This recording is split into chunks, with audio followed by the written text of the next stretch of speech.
এই যে খেনুক দেখি ৰান্ধুবাহু খেনুক দেখি দুৱাৰ মাৰু নীতি লৈছে এইটো ঠিক হোৱা নাই তেওঁলোক কোনো ছিংগাপুৰৰ নাগৰিক নহয় বিদেশী ৰাষ্ট্ৰৰ মানুহ নহয় তেওঁলোকক কিমান কটকটীয়া নিৰাপত্তাৰ বেষ্টনীত অনাৰ কি প্ৰয়োজন আছিল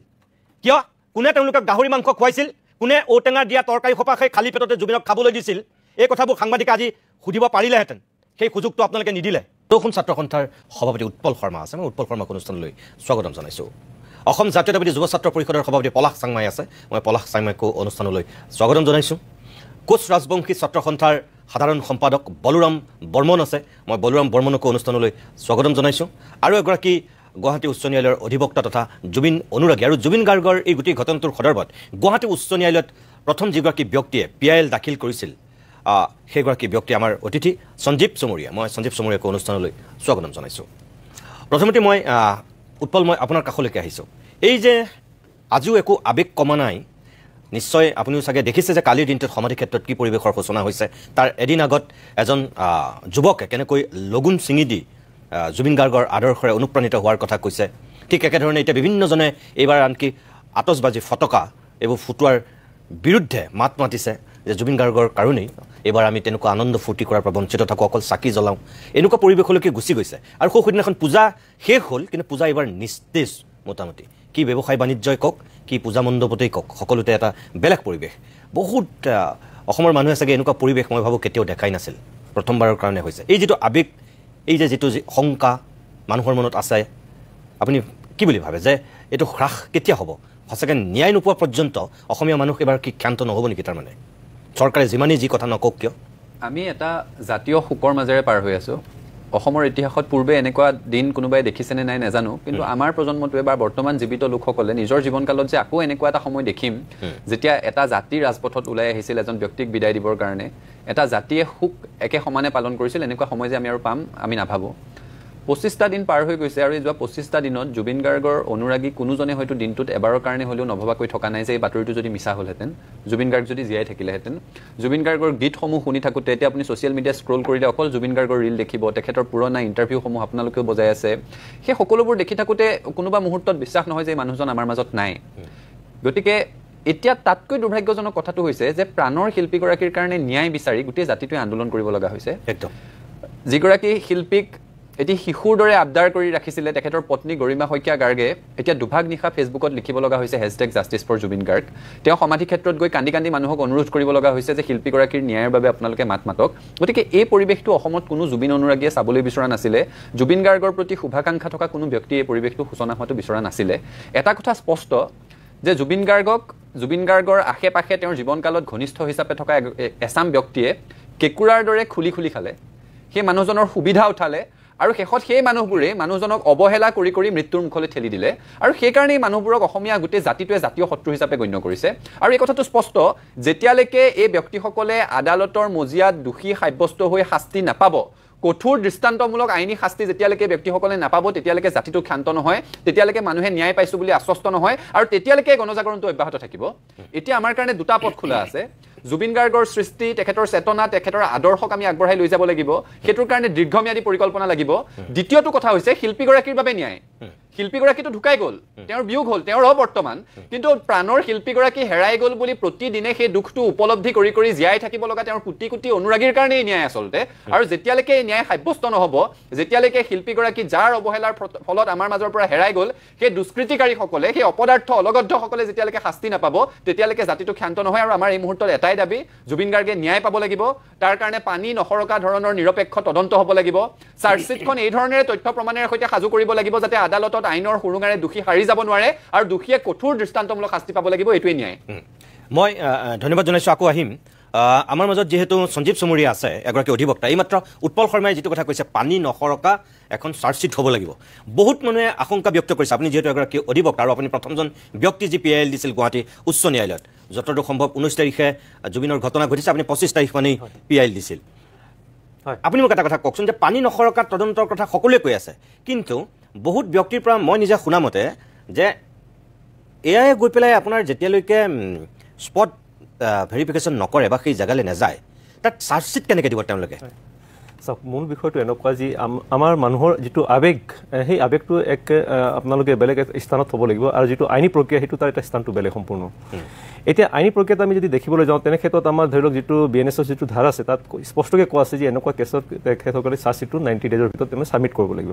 এতিয়া 90 ডেজত যদি ছাবমিট কৰিব লগা হয় তেনে ক্ষেত্ৰত ধৰি লওক তথ্য যিবিলাক আমি সংগ্ৰহ কৰিব লাগে এই তথ্যত ধৰি লওক বিভিন্ন বস্তুবিলাক বিভিন্ন কথাবিলাক আহি পৰে সাক্ষ্যবিলাক আহি পৰে সাক্ষীবিলাকৰ তেওঁলোকৰ প্ৰতিবেদনবিলাক আহি পৰে বা স্পট ভেৰিফিকেশ্যন আহি পৰে বা অন্যান্য যিখিনি তথ্য লাগে এইটো সংগ্ৰহ গোটেইখিনি কৰিব লাগে এই সংগ্ৰহ প্ৰক্ৰিয়াত মই ভাবোঁ এতিয়া যথেষ্ট অগ্ৰগতি হৈছে এইটো আমি মানে দ্বিমত হ'ব নালাগে কিন্তু কথাটো কি হ'ল যি এতিয়া গোটেইখিনি অনুসন্ধানটো চলি আছে অনুসন্ধানো এতিয়া আমি বাৰে বাৰে দেখিছোঁ যে যিটো আপোনাৰ ধৰি লওক বিদেশৰ যিটো যিকেইজন ব্যক্তি আছে সেই ব্যক্তিবিলাকক কেনেকৈ আমি আনিব পাৰোঁ সেইটো মই ভাবোঁ আইনৰ ক্ষেত্ৰত যথেষ্ট এনেকুৱা সুবিধা আছে আৰু নিশ্চয় ধৰক অসম চৰকাৰে তাৰ বাবে উপযুক্ত ব্যৱস্থাখিনি গ্ৰহণ কৰিব সেইটোলৈ আমি তাতে খুব বিশেষ এটা চিন্তা কৰিবলৈ বিষয় নাই যিহেতু আমাৰ হাতত এতিয়াও আমাৰ সময়খিনি আছে সেই সময়ৰ ভিতৰত নিশ্চয় তেখেতসকলে সেই যিটো আইনী প্ৰক্ৰিয়া সেইটো সম্পূৰ্ণ কৰিব আজি 4জন আহিলে এতিয়া সন্ধিয়া সময়ত আৰু এজন আহিছে 5জন হৈছে বাকী কেইজন আহি থকা এই কালি পৰহিৰ ভিতৰত আহিব বুলি আশা কৰা গৈছে এতিয়া মূল বিষয়টো এনেকুৱা হৈছে যে এতিয়া যিটো ধৰি লওক আইনী প্ৰক্ৰিয়াৰ মাজত যিটো তেখেতসকলে অনুসন্ধান কৰিছে চাৰ্জশ্বিটখিনি যিটো ছাবমিট কৰিব এতিয়া চাৰ্জশ্বিটখিনি যিটো ছাবমিট কৰিব লাগে যেনে মোৰ উত্তৰ ডাঙৰ যিটো ক'লে কথাটো যি পানী নহোৱাকৈ চাৰ্জশ্বিটটো ছাবমিট কৰিব তাৰ কাৰণে চাওক কিছুমান বিশেষ বিষয় মানে আমি খুব গুৰুত্বপূৰ্ণ আৰু আমি ভাবোঁ তাৰ প্ৰতি আমি সজাগ হোৱাটো খুবেই প্ৰয়োজন এতিয়া বৰ্তমান যিটো SITটো ফৰ্ম হৈছে এই SITত আপোনালোকে দেখিব যিটো নটিফিকেশ্যন আছে গোটেইকেইজন ধৰি লওক আপোনাৰ আৰক্ষী বিষয়াসকল আছে কিন্তু এতিয়া আপোনালোকে যদি এটা নিৰপেক্ষ এটা SIT যদি আপোনালোকে আশা কৰে তেনে ক্ষেত্ৰত ইয়াতে কিছুমান অন্য ব্যক্তিৰো প্ৰয়োজন আছে কাৰণটো কি চাওক যেতিয়া আমি দেখোঁ যে ভাৰতৰ যিমান চাৰ্জশ্বিটবিলাক ছাবমিট হয় তাৰে ধৰি লওক আপোনাৰ 90% মানুহে একুইটেল পাই যায় 10% আশে-পাশে ধৰি লওক কনভিকশ্যন হয় তাৰ মূল কাৰণটো এনেকুৱা হয় যে যিটো চাৰ্জশ্বিট ছাবমিট কৰে তাতে বহুত ধৰণৰ অজুহাতবিলাক দেখিবলৈ পোৱা যায় আইনী প্ৰক্ৰিয়াত তাৰ সুৰুঙা লৈ আসামীবিলাকে হাৰি যায় এতিয়া চাওক এই ক্ষেত্ৰত আজিৰ দিনত যিটো SIT ইনভেষ্টিগেশ্যন কৰিছে these all R police officers এতিয়া ইয়াক গোটেইখিনি যদি ইয়াক প্ৰাচী এটা নিৰ্মাণ কৰিবলৈ তাৰ আইনৰ প্ৰাচী এটা নিৰ্মাণ কৰিবলৈ তাৰ বাবে মই ভাবোঁ খুব এটা উপযুক্ত হ'ব যদি SIT টিমত আজিৰ দিনত ধৰি লওক আপোনাৰ অৱসৰপ্ৰাপ্ত গুৱাহাটী উচ্চ ন্যায়াধীশে হওক বা কোনো অন্য অৱসৰপ্ৰাপ্ত জিলা বা সত্ৰ ন্যায়াধীশে হওক সেনেকুৱা ব্যক্তি যদি ইয়াৰ ভিতৰত অন্তৰ্ভুক্ত কৰা যায় মই ভাবোঁ তেখেতসকলে অন্ততঃ এই গোটেইখিনি কথাটো বুজাব যে চাৰ্জশ্বিটৰ কাৰণে কি বস্তু প্ৰয়োজন কি বস্তু কৰিলে ভুল হ'ব পাৰে কি বস্তু ভুল এতিয়া সেইটো সুযোগ আছে জানো নিশ্চয় আছে কাৰণ SITটো ধৰি লওক যিকোনো সময়ত তাক এডিশ্যন ডিলিশ্যন কৰিব পাৰে কোনো সেনেকুৱা কথা নাই দ্বিতীয় কথাটো চাওক এতিয়া আমি যিখিনি ইনভেষ্টিগেশ্যনৰ পৰা চালোঁ তাতে এটা বিষয়টো ওলাই আহিছে সেইটো হ'ল যে আপোনাৰ ফাইনেন্সিয়েল ইৰেগুলাৰিটি যি আপুনি দেখিছোঁ ধনৰ লেনদেনৰ ক্ষেত্ৰত যথেষ্ট তাতে তেওঁলোকে কিছুমান তথ্যবিলাক পাইছে এতিয়া এই ধনৰ যিটো তথ্যৰ ক্ষেত্ৰত যিটো খেলিমেলি পাইছে ইয়াৰ বাবে এটা ধৰি লওক আমি যদি চাওঁ যে কোনোবা যদি আপোনাৰ ফাইনেন্সিয়েল এক্সপাৰ্ট যেনে CAG গ্ৰুপৰ পৰা হ'ব অন্য কোনো হেৰিৰ পৰা যদি মানুহ আহে তাক মই ভাবোঁ SIT টিমত নিশ্চয় তেখেতসকলে সহায় কৰিব ইয়াৰ পিছত এতিয়া আমি আহোঁ মূল বিষয়টো পষ্টমাৰ্টাম ৰিপৰ্ট যিটো ভেচাৰ টেষ্ট বুলি কৈছে বা অন্য যিখিনি ধৰি লওক তাৰ মেডিকেল যিটো তাতে যিটো ইঞ্জুৰিখিনি পোৱা গৈছে এই গোটেইখিনি ৰিপৰ্টটোৰ কাৰণে মই ভাবোঁ এটা মেডিকেল এক্সপাৰ্টৰ খুবেই প্ৰয়োজন এই SIT টিমক আৰু সবল কৰিবৰ কাৰণে আৰু শক্তিশালী কৰিবৰ বাবে মই ভাবোঁ যে ন্যায়িক যিটো তেখেতৰ যিটো এটা বেৰা যিটো আমি বনাব লাগে সেইটো এটা খুবেই প্ৰয়োজন নহ'লে আকৌ যদি কিছুমান অজুহাত থাকি যায় অজুহাতৰ সুযোগ লৈ মই ভাবোঁ ট্ৰায়েলৰ সময়ত আসামীবিলাকে এটা সুবিধা ল'ব পাৰে তাৰমানে মই মাজতে ধৰিছোঁ আপুনি এটা কথা মানে ক'ব বিচাৰিছে নেকি যে মানে ইয়াত SIT গঠন হৈছে সকলো পুলিচ অফিচাৰক লৈ গতিকে ইয়াত মানুহে সন্দেহ কৰিব পাৰে বা মানুহৰ আশংকা যে চৰকাৰে যেনেকৈ কয় SIT তেনেকৈ কাম কৰিব যদি ইয়াত এজন অৱসৰপ্ৰাপ্ত ন্যায়াধীশ বা বৰ্তমানৰ উচ্চ ন্যায়ালয়ৰ যদি এজন কৰ্মৰত ন্যায়াধীশ থাকিলেহেঁতেন বা আন ক্ষেত্ৰৰ যদি কোনোবা তেনেকুৱা বিশেষজ্ঞ ব্যক্তি থাকিলেহেঁতেন সেইটো অন্ততঃ নহ'লহেঁতেন বা সেই মানুহে আশংকাটো নকৰিলেহেঁতেন আপুনি সেইটোৱে ক'ব বিচাৰিছে গুৰুত্বপূৰ্ণ প্ৰশ্ন শ্যামকানু মহন্ত যিটো সুপ্ৰিম কোৰ্টৰ যিটো তেখেতৰ যিটো আবেদনখিনি দাখিল কৰিছে তাতে তেখেতে ইতিমধ্যে এটা সন্দেহ প্ৰকাশ কৰিছে যে যিটো অসমৰ যিটো SIT টিম ফৰ্ম কৰিছে এইটো SIT টিমটো ধৰি লওক তেখেতৰ মানে পক্ষপাতত মানে কামখিনি কৰি আছে সেইগতে তেখেতে ট্ৰান্সফাৰখিনিও বিচাৰিছে যে কেছটো বেলেগ ষ্টেটত ট্ৰান্সফাৰ কৰিব সুপ্ৰিম কোৰ্টলৈ যাওক এতিয়া এই কথাটো যিহেতু ইতিমধ্যে এটা সন্দেহৰ তেখেতৰ সৃষ্টি কৰিছে এতিয়া 2010 এটা জাজমেণ্টো আছে যি ইনভেষ্টিগেশ্যন যদি ফেয়াৰ নহয় আৰ্টিকল 21 ভাইলেশ্যন হ'ব বুলি ধৰা যায় এতিয়া ইণ্ডিপেণ্ডেণ্ট যদি এটা SIT টিম যদি গঠন কৰিব লাগে আৰু সেই গঠনৰ পৰা যদি আমি সেই সুৰক্ষাখিনি পাওঁ তেনে ক্ষেত্ৰত ধৰি লওক যদি আজি অৱসৰপ্ৰাপ্ত ন্যায়াধীশে যদি তাতে অন্তৰ্ভুক্ত কৰা যায় তেখেতসকলে তাতে যদি আৰু ভাল উপদেশ দিব পাৰে পৰামৰ্শ দিব পাৰে ইয়াতে ক্ষতিনো কি আছে মোৰ ঠিকেই কৈছে বাৰু মই আকৌ আহিম আপোনাৰ কাষলৈ পলাশ চাংমাই আছে যিহেতু অসম জাতীয়তাবাদী যুৱ ছাত্ৰ পৰিষদৰ সভাপতি মই পলাশ চাংমাইৰ কাষলৈ যাব বিচাৰিছোঁ উৎপল শৰ্মাৰ বক্তব্য আপুনি শুনিছে এগৰাকী অধিবক্তা সঞ্জীৱ চুমুৰীয়াৰ বক্তব্য আপুনি চাগৈ শুনিছে পলাশ চাংমাই এই যে মানুহৰ মনত যিটো আশংকা সন্দেহ এখেতে এতিয়া এটা নতুন কথা কৈছে যে SITত আচলতে এজন কৰ্মৰত ন্যায়াধীশ বা অৱসৰপ্ৰাপ্ত ন্যায়াধীশক ৰখা হ'লেও মানুহৰ মনত কিছুমান সন্দেহ নহ'লহেঁতেন চাগৈ কাৰণ এতিয়া চৰকাৰে যেনেকৈ কয় SIT তেনেকৈ কৰিব বুলি ভাবিছে যদিও SIT স্বতন্ত্ৰ তথাপিও কিন্তু আটাইকেইগৰাকী পুলিচ অফিচাৰ চৰকাৰৰ নিয়ন্ত্ৰণত থকা একোগৰাকী বিষয়া আৰু একেটা সময়তে অসমৰ বহু মানুহে দাবী উত্থাপন কৰি আহিছিল যে CBI তদন্ত লাগে আনকি এখেতেও CBI তদন্ত বিচাৰিও PIL দিছিলে আপোনাৰ মতে সঁচাকৈ আমি SITৰ ওপৰত বিশ্বাস ৰখাটোৱে উচিত নে CBI তদন্তৰ সঁচাকৈ জৰুৰী নে আন কিবা SITক অসমৰ মানুহে সন্দেহৰ চকুৰে এই কাৰণেই চাইছে যে SITয়ে যেতিয়া তেওঁলোকে তদন্ত কৰিছে সেই তদন্তৰ বহু কথা কিন্তু বাহিৰলৈ আহিছে এই কথা বতৰাবিলাকে এটা কথা স্পষ্ট হৈছে যে চৰকাৰে যেনেধৰণে SITক ব্যৱহাৰ কৰিব খুজিছে তেনেধৰণে SIT ব্যৱহাৰ হৈছে নেকি এনেধৰণেও কিন্তু প্ৰশ্ন উত্থাপন হৈছে কাৰণ বহু সময়ত আপোনালোকে দেখিছে এই গোটেই বিষয়টো জনসাধাৰণৰ পৰা আঁতৰাই লৈ যাবলৈ চেষ্টা কৰা হৈছে আৰু সেইকাৰণে SITৰ ভিতৰৰ পৰাই বহু সময়ত জুবিন গাৰ্গৰ চৰিত্ৰ হননৰ দৰে বিষয়বিলাকো SITৰ ভিতৰৰ পৰা আহিছে কাৰণ যিগৰাকী ব্যক্তিয়ে এই কথাটো কৈছিল SITক কৈছিল আৰু SITয়েহে বাহিৰলৈ এই কথা বতৰাবিলাক বাহিৰ কৰিছে অৰ্থাৎ ক'ৰবাত নহয় ক'ৰবাত এই গোটেই বিষয়টো যেনেধৰণে চৰকাৰে জনসাধাৰণৰ পৰা আঁতৰাই লৈ যাব খুজিছে ঠিক তেনেধৰণে SITও সেই কাম কৰিছে নেকি সেই কথাটো নিশ্চিতভাৱে আলোচনা হৈছে কাৰণ আমি দেখিছোঁ যে নিতুদা এই কথাখিনি ক'বই লাগিব যে অৰ্জুনৰ লক্ষ্যভেদৰ সম্পৰ্কত আমি সকলোৱে জানো অৰ্জুনৰ এটাই লক্ষ্য আছিল যে সেই মাছৰ চকুৰ মণিটো অসমীয়া মানুহে এতিয়া এটাই লক্ষ্য কৰি লৈছে যে জুবিন গাৰ্গৰ ন্যায় যিমানেই আমাক লক্ষ্যভেদ কৰিবলৈ চেষ্টা নকৰক কিয় নতুন নতুন কথা নকৰক কিয় কোনো কথাতেই কিন্তু এতিয়া অসমৰ জনসাধাৰণ আগ্ৰহী নহয় অসমৰ জনসাধাৰণক ন্যায় লাগে কাৰণ বহু সময়ত দেখিছে আপোনালোকে যে জুবিনক কেতিয়াবা চৰিত্ৰ হনন কৰি বিভিন্ন ধৰণে এই কথা বতৰাবিলাক আঁতৰাই লৈ যাবলৈ চেষ্টা কৰিছে কেতিয়াবা আকৌ জল জীৱন মিছনৰ ঠিকা কৰিছে বুলি কৈছে কেতিয়াবা নিৰ্বাচনত জয়ী হোৱাৰ পিছত অহা বছৰকে মিঠাতেল দিয়া হ'ব বুলি কৈছে বা কেতিয়াবা আকৌ ফটকা ফুটুৱাব লাগে বুলি কৈছে ইমান দিনে অসমৰ মুখ্যমন্ত্ৰী ডক্টৰ হিমন্ত বিশ্ব শৰ্মাই দীপাৱলী সম্পৰ্কত মানুহক কৈছিল নেকি ফটকা ফুটুৱাব লাগে নে নালাগে ইমান দিনে বৰপেটাৰ আতচবাজি যিসকল আমাৰ ক্ষুদ্ৰ ব্যৱসায়ী আছিল বা যিসকল আতচবাজি নিৰ্মাণ কৰা শিল্পী আছিল এই ব্যৱসায়টোৰ লগত জড়িত ব্যক্তি আছিল তেওঁলোকক চৰকাৰে কিবা দান অনুদান দিছিল নে ইমান দিনে চৰকাৰে তেওঁলোকৰ কিবা অভাৱ অভিযোগৰ বিষয়ে জানিব বিচাৰিছিল নে এতিয়া তেওঁলোকৰ ইমান দৰদ হ'ল যে বৰপেটাৰ যিসকল আতচবাজি লগত জড়িত থকা ব্যক্তি সেই ব্যক্তিসকলক জীয়াই ৰাখিবৰ কাৰণে আমি আতচবাজি ফুটুৱাব লাগে গতিকে 100%ৰ ভিতৰত 90% আতচবাজি বাহিৰৰ পৰা আহে যদি তেওঁলোকে ইমানেই বৰপেটা সত্ৰৰ বৰপেটাৰ যিসকল আতচবাজি ব্যৱসায়ী সেই ব্যৱসায়ীসকলৰ কথা ভাবিছে তেনেহ'লে তেওঁলোকে আনি গোটেই আতচবাজিখিনি দিছপুৰতে মই কৈছোঁ ছেক্ৰেটাৰিয়েটৰ সন্মুখতে ফুটুৱাৰ ব্যৱস্থা কৰিব লাগে আমাক এতিয়া এইবিলাক কথা কৈ থাকিব নালাগে আমাৰ এটা কথা স্পষ্ট যে জুবিন গাৰ্গৰ আমাৰ ন্যায় লাগে ভাওনা এখন যেনেধৰণে দীঘলীয়া হ'লে ভেকু ভাওনা হয় এই গোটেই বিষয়টো SITয়ে হওক বা চৰকাৰে কাৰণ SITয়ে বহু সময়ত চৰকাৰৰ নিৰ্দেশ মতে কাম কৰিছে নিচিনা আমাৰ লাগে গতিকে এই ভাওনা যেনেধৰণে দীঘলীয়া হ'লে ভেকু ভাওনা হয় মই দেখিছোঁ এই গোটেই বিষয়টো কিন্তু ক'ৰবাত নহয় ক'ৰবাত ভেকু ভাওনা কৰিব খুজিছে তেওঁলোকে কাৰণ আমি সকলোৱে জানো যে ছিংগাপুৰত থকা যিসকল প্ৰবাসী অসমীয়া বা ছিংগাপুৰত এই গোটেই ঘটনাটোৰ লগত জড়িত থকা সকল ব্যক্তি সেই ব্যক্তিসকলক কেনেধৰণে অনুনয় বিনয় কৰি পেলাই CMA ইয়াত আহিবলৈ কৈছে কেতিয়াবা গুহাৰি জনাইছে কেতিয়াবা ৰিকুৱেষ্ট কৰিছে এতিয়া এটা কথা মোকে আপুনিয়ে কওকচোন তেওঁলোক যদি সেই ঘটনাটোত জড়িত তেওঁলোকক যদি গ্ৰেপ্তাৰ কৰিব লাগে ইমান অনুনয় বিনয় কৰি অনুগ্ৰহ কৰি পেলাই গুহাৰি জনাই পেলাই অনা মানুহকেইজনক ইয়াত গ্ৰেপ্তাৰ কৰিব পাৰিব নেকি নোৱাৰে কেৱল মাত্ৰ আমাক দেখুৱাব লাগে কাৰণে তেওঁলোকক ইয়ালৈ আনিব তেওঁলোকৰ সাক্ষ্য ল'ব আৰু পঠিয়াই দিব তেওঁলোক তেনেতো নহয় যদি তেওঁলোকে দোষী কৰবাত তেনেহ'লে তেওঁলোকক হয়তো গ্ৰেপ্তাৰ কৰিবলগীয়া হ'ব পাৰে গতিকে তেওঁলোকে স্বাভাৱিকতে নটিচ দিব লাগিছিলে নটিচ দিয়াৰ পিছত তেওঁলোক যদি নাহে তেনেহ'লে ভাৰত চৰকাৰে সেই ব্যৱস্থা ল'ব লাগিছিলে ছিংগাপুৰ চৰকাৰলৈ চিঠি লিখিব লাগিছিলে তেওঁলোকৰ ভিছা তাতে কেঞ্চেল কৰিব লাগিছিলে বা তাৰ পৰা তেওঁলোকক ধৰি অনাৰ ব্যৱস্থা কৰিব লাগিছিলে কিন্তু সেইটো কৰা নহ'ল আপুনি কোৱাৰ দৰে এতিয়ালৈকে SIT টীম ছিংগাপুৰলৈকে যোৱা নাই তাত যদি ভেৰিফিকেশ্যন নকৰে সেই য'ত ঘটনা হৈছিল সেই ক্ষেত্ৰ যদি পৰিদৰ্শন নকৰে তেনেহ'লে ক'ৰবাত নহয় ক'ৰবাত এই বিষয়বিলাক আগবাঢ়িব জানো আৰু 24 দিন হ'ল 24 দিনৰ পিছত এতিয়া তাত গৈ পেলাই কি পাবগৈ যেনেধৰণে চামকানু মহন্তক 10 দিনৰ পিছত গ্ৰেপ্তাৰ কৰিছে যেনেধৰণে সিদ্ধাৰ্থ শৰ্মাক 10 দিনৰ পিছত গ্ৰেপ্তাৰ কৰিছে গতিকে তেওঁলোকে 10 দিনৰ পিছত তেওঁলোকে যিমানবিলাক এভিডেন্স আছিলে সেই এভিডেন্সবিলাক ক'ৰবাত নহয় ক'ৰবাত লুকুৱাবলৈ সক্ষম হৈছে যেনেধৰণে জুবিন গাৰ্গৰ যিটো মোবাইল সেই মোবাইলটোতে বিভিন্ন তাৰ পৰা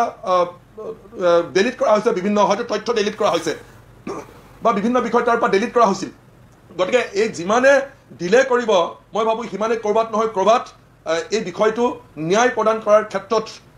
জটিলতা আহিব আৰু SITয়ে প্ৰথম কেইটা দিনত মই দেখিছোঁ অলপ ঠিকমতে কাম কৰিছিল কিন্তু এতিয়া SITয়ে কেৱল মাত্ৰ চৰকাৰে যেনেকৈ কৈছে তেনেকৈ এটা স্ক্ৰিপ্ট তৈয়াৰ কৰিছে তাৰ বাদে বিশেষ SITয়ে কিবা কৰিছে বুলি আমি ভবা নাই মই পলাশ চাংমাই আকৌ আপোনাৰ কাষলৈ যাম আপুনি অকণমান লাইনত থাকক মই বলৰাম বৰ্মাৰ আপুনি যদি মোৰ কথা শুনিছে আপোনাৰ কাষলৈ গৈছোঁ আক্ৰাছুৰ সাধাৰণ সম্পাদক হিচাপে আপোনাৰ অনুভৱটো কেনেকুৱা যে SITয়ে ঠিকেই তদন্ত কৰি আছে নে আপোনাৰো মনত ক'ৰবাত আন মানুহৰ দৰে শংকা বা কিবা সন্দেহ ঘনীভূত হৈছে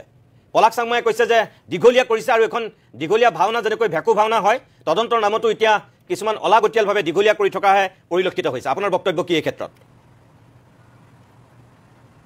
হয় প্ৰথম কথা হৈছে কি আজি জুবিন গাৰ্গৰ বিষয়ে আমি মৃত্যুৰ ন্যায় বিচৰাটোৱে এটা প্ৰথম লাজৰ বিষয় আমি খুব লাজ পাইছোঁ আজি অসমত নহয় আজি সমগ্ৰ পৃথিৱীৰ মানুহে জুবিন গাৰ্গক লৈ কিন্তু চৰ্চা আৰম্ভ কৰিছে সেইকাৰণে জুবিন গাৰ্গৰ মৃত্যুটো যদি সাধাৰণভাৱে লৈ যদি ৰাজনীতি যদি কৰে তেতিয়াহ'লে কিন্তু মই এটা কথা ক'ব বিচাৰোঁ মহাভাৰতত যেনেকৈ কৌৰৱে অভিমন্যুক যেনেকৈ চক্ৰবেহুৰ মাজত পেলাই মৃত্যু কৰিছিল ঠিক জুবিন গাৰ্গকো তেনেকৈ এটা মৃত্যু কৰা বুলি আমাৰ অনুমান হৈছে তাৰ কাৰণে সঠিক তদন্ত কৰাৰ কাৰণে আজি SIT গঠন কৰি দিছে SITৰ প্ৰতিও আমাৰ সন্দেহ আছে কিন্তু মুখ্যমন্ত্ৰী ডাঙৰীয়ে কিন্তু বাৰে বাৰে এটা কথা কৈ আছে মৃত্যুৰ দিনৰ পৰা আমি লাগি থকা দেখিবলৈ পাইছোঁ আৰু প্ৰত্যেকটো প্ৰেক্ষাপটতে মুখ্যমন্ত্ৰী ডাঙৰীয়াই ছ'চিয়েল মিডিয়াৰ জৰিয়তে প্ৰতিক্ৰিয়া প্ৰকাশ কৰি আছে আজি SIT CBI তাৰপিছতে উচ্চতম ন্যায়ালয়ৰ ৰিটায়াৰ্ড ন্যায়াধীশৰ জৰিয়তে তদন্ত আমি ভাবোঁ জুবিন গাৰ্গৰ মৃত্যুৰ ন্যায় পোৱাৰ কাৰণে 3-4টা সংস্থাই মানে তদন্ত আৰম্ভ কৰিব লাগে যাতে কোনো এটা সংস্থাৰ জৰিয়তে যিকোনো তদন্ত হোৱাৰ পিছত যাতে ইয়াত যাতে আইনৰ সুৰুঙাৰ জৰিয়তে যাতে পাৰ হ'ব নোৱাৰে আৰু লগতে এটা কথা হৈছে কি চামকানু মহন্ত আৰু সিদ্ধাৰ্থ শৰ্মা পুলিচ প্ৰশাসনে সুৰক্ষা প্ৰদান কৰাহে আমাৰ এটা সন্দেহ হৈছে কাৰণ নিৰ্বলীৰ ওপৰত অত্যাচাৰ কিন্তু এই অসমৰ গৃহ বিভাগে কাম কৰে কেইদিনমান আগতে 10 ছেপ্টেম্বৰ তাৰিখে আমি কোচ ৰাজবংশীসকলে গোলকগঞ্জত আমি সাংবিধানিক অধিকাৰ বিচাৰি আন্দোলন কৰিছোঁ তাতে কিন্তু ৰক্তাক্ত কৰা আমি দেখিবলৈ পাইছোঁ কিন্তু আজি পুলিচ প্ৰশাসনে জুবিন গাৰ্গৰ নিচিনা এটা হত্যাক এই হত্যাক আজি মানে মৃত্যুৰ তদন্তৰ কাৰণে আজি ইমান মানুহ আৱেগিক হৈ ইমান কাকতি বিনতি কৰি আছে আজি পৰ্যন্ত কিন্তু ভাল এটা ৰাস্তা ওলাব বুলি কিন্তু আজি কোনে ভাবা নাই সন্দেহৰ আওতাত আনিছে এইখন চৰকাৰক সেইকাৰণে আমাৰ এটাই অনুৰোধ জুবিন গাৰ্গ যেহেতু এজন ব্যক্তি নহয় এটা অনুষ্ঠান কেৱল নহয় সমগ্ৰ পৃথিৱীৰ মানুহে আজি জুবিন গাৰ্গক চিনি পাব পৰা এটা পৰিৱেশ আহি পৰিছে তাৰ কাৰণে পানী নহৰকাত যি তদন্ত সেই তদন্ত বিচাৰিছোঁ লগতে এটা সংস্থাই যাতে তদন্ত নকৰি 2-3টা বিভাগে তদন্ত এক্সট্ৰাকে কৰিব লাগে আৰু মুখ্যমন্ত্ৰী ডাঙৰীয়ে যিহেতু বাৰে বাৰে কৈ আছে জুবিন গাৰ্গৰ মৃত্যুৰ ন্যায় দিবই তো দিয়াৰ কাৰণে কেৱল SITৰ ওপৰতে দায়িত্ব অৰ্পণ কৰিলে নহ'ব বুলি আমি মানে অনুমান কৰিছোঁ আৰু ইয়াৰ মাজত নিশ্চয় বহুতো মানুহ জড়িত হৈ আছে এই জড়িত হোৱা মানুহখিনিৰ কাৰণে যদিহে সঠিক তথ্য সঠিক যদি আমি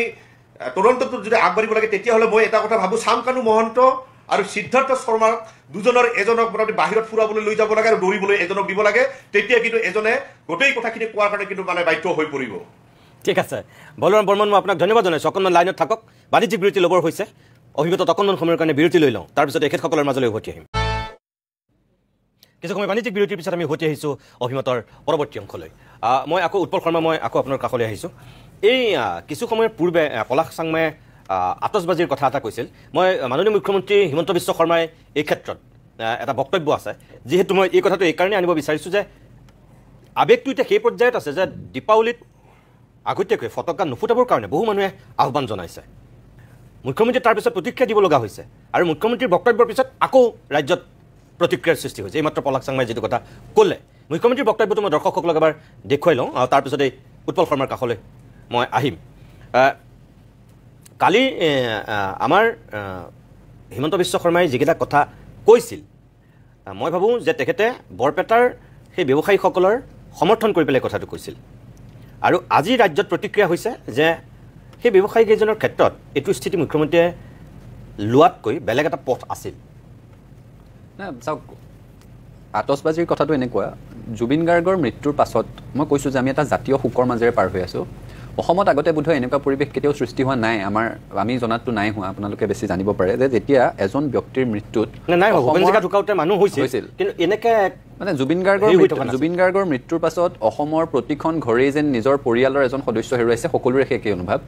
জুবিন গাৰ্গক কেতিয়াও লগ নোপোৱা মানুহেও জুবিন গাৰ্গৰ গানো বহু বেছি শুনি নোপোৱা মানুহেও জুবিন গাৰ্গ নামৰ সত্তাটো যে অসমত দবদপাই ফুৰিছিল সেই কথাটোৰ উপলব্ধি সকলোৰে আছিল জুবিন গাৰ্গক লগ পাইছে নাই পোৱা সেইটো পিছৰ কথা জুবিন গাৰ্গৰ সংগীতানুষ্ঠান দুপৰ নিশালৈকে তেওঁলোকে উপভোগ কৰিছে নাই কৰা পিছৰ কথা কিন্তু জুবিন গাৰ্গ সকলোৰে কাৰণে দাদা আছিল কাৰোবাৰ ভাইটি আছিল কাৰোবাৰ সন্তানৰ দৰে আছিলে গতিকে ঘৰত যি ধৰণেৰে এগৰাকী পৰিয়ালৰ সদস্যৰ মৃত্যু হ'লে আমি বেছি জাক জমকতা ৰং ৰহস্যৰ মাজলৈ নাযাওঁ এতিয়াও পৰিৱেশটো অসমত সম্পূৰ্ণ তেনেকুৱাই হৈ আছে দুৰ্গা পূজাৰ সময়ত আমি দেখিছোঁ যে আধ্যাত্মিক কাম কাজখিনিক বাদ দি